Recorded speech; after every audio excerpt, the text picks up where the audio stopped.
जब कोई व्यक्ति, मैं आपको ऐसे उदाहरण देना चाहूंगा, एक्चुअल में आज दिन तक हम सब अपने आप को एक शरीर मान रहे हैं, जबकि वास्तविकता ये है कि हम शरीर नहीं है, हमारे अंदर एक कोई चेतन शक्ति है जो शरीर को चला रही। जैसे कोई व्यक्ति गंभीर रूप से बीमार है उदाहरण के लिए, और हॉस्पिटल में गया, कई बार डॉक्टर लोग बड़ी मेहनत करते हैं, कई बार लाख प्रयास करने के बाद वो नहीं बचा पाते उस पेशेंट को, तो क्या कहते हैं कि भाई अब ये जो है इसकी डेथ हो गई है, डेड बॉडी को ले जाए, ऐसे ही बोलते हैं ना। तो गया तो पेशेंट था, लेकिन डेड बॉडी कैसे हो गई? आंखें हैं लेकिन देख नहीं पा रहा है, मुख है लेकिन बोल नहीं पा रहा है, कान है लेकिन सुन नहीं पा रहा है। इट मीन्स कोई शक्ति थी उससे जो डिटैच हो गई, तभी तो हम उसको डेड बॉडी बोले ना। गया तो पेशेंट था पर बाहर पेशेंट नहीं आया, बाहर तो पेशेंट की डेड बॉडी आई, तो मतलब उसमें कोई शक्ति थी ना। तो एक्चुअल में हम सब जो है वो चेतन शक्ति है, जिसे हम आत्मा कहते हैं, रूह कहते हैं, प्राण कहते हैं, और वो शक्ति हमारे यहाँ भ्रुकुटी के बीच में रहती है। जहाँ हम तिलक लगाते हैं, चंदन लगाते हैं, पैर छूते हैं तो हाथ लगाते हैं, तो हम सब आत्मा है, और आत्मा सभी के अंदर है, चाहे वो किसी भी धर्म का व्यक्ति हो। आत्मा एक शक्ति है, एक एनर्जी है जो सभी के अंदर। आत्मा जब तक शरीर में होती है शरीर काम करता है, आत्मा निकल जाती है शरीर का काम करना बंद हो जाता है। तो जो ज्योति है वो आत्मा की एक्चुअल नहीं, मैं वही बताना चाह रहा हूँ। तो एक्चुअल में हम सब आत्मा एक प्रकाश पुंज है जो दिखाई नहीं। ऐसी परम पिता परमात्मा भी आत्मा के पिता हैं, वो भी एक प्रकाश पुंज है।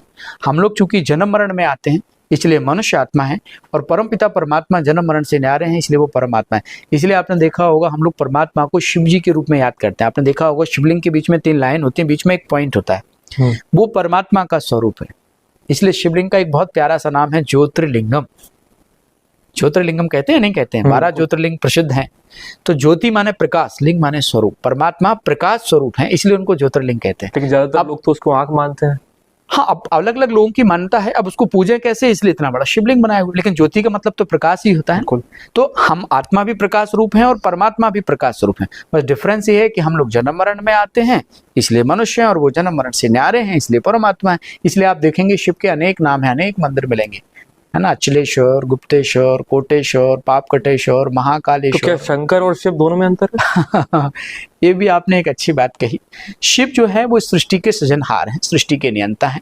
ब्रह्मा, विष्णु, महेश, ये भी तीनों पूजनीय है। ये शिव की 3 वो सुंदर रचना है जो सृष्टि को सुंदर रीति से संचालित करते हैं।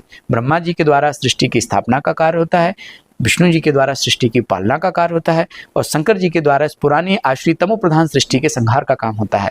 और परमात्मा शिव जो है वो इन 3 देवों के भी पिता हैं, इसलिए उनको त्रिदेव, त्रिलोकीनाथ, त्रिमूर्ति कहा गया है। इसलिए आपने देखा होगा शिव जी पर 3 पत्ते वाली बेलपत्री भी चढ़ाते हैं, क्योंकि वो तीनों देवों का पिता है। इसलिए एक यादगार स्वरूप में मंदिर भी है, त्र्यंबकेश्वर, अर्थात तीनों देवों के ईश्वर। कहाँ है? नासिक में मंदिर है त्र्यंबकेश्वर, बहुत फेमस मंदिर है। क्या मान्यता है उसकी? भाई त्र्यंबकेश्वर अर्थात तीनों देवों के। इसका अगर मीनिंग निकाले, जैसे रामेश्वरम में भगवान राम जो है शिव जी की पूजा कर रामेश्वर, तो इससे मीनिंग निकलता है कि भगवान राम से भी ऊपर कोई एक शक्ति है, राम जी भी शिव की आराधना कर रहे हैं, रामेश्वर इसलिए कहा गया है इसको। एक गोपीश्वर, इस चीज को लेके काफी भ्रम रहता है लोगों में, जैसे जो शिवलिंग है जी उसको शंकर मान लेते हैं। नहीं, हमारे लिए दोनों ही पूजनीय है, शंकर जी भी शिव जी भी। पर अगर अंतर स्पष्ट होगा तो सहजी मन की तार उससे जुड़ जाएगी, बाकी तो कोई बात नहीं। जो ब्रह्मा, विष्णु, महेश है वो परमात्मा की सुंदर रचना है, सृष्टि को संचालित करते हैं, लेकिन शिव जी उन 3 देवों के पिता हैं। इसलिए आपने देखा होगा कि भगवान शंकर भी ध्यान में बैठे हैं, वो भी किसका ध्यान कर रहे हैं? वो भी शिव का ही ध्यान कर रहे हैं। हाँ, ज्यादातर आपने देखा होगा कि शंकर जी के सामने भी शिवलिंग होता है, वो खुद भी उस निराकार ज्योति का ध्यान कर रहे हैं, परमात्मा शिव का ध्यान कर रहे हैं। दुनिया के अधिकतर मंदिर में, मंदिर भले किसी भी का भी हो, लेकिन अधिकतर मंदिर में आप देखेंगे शिवलिंग जरूर होगा।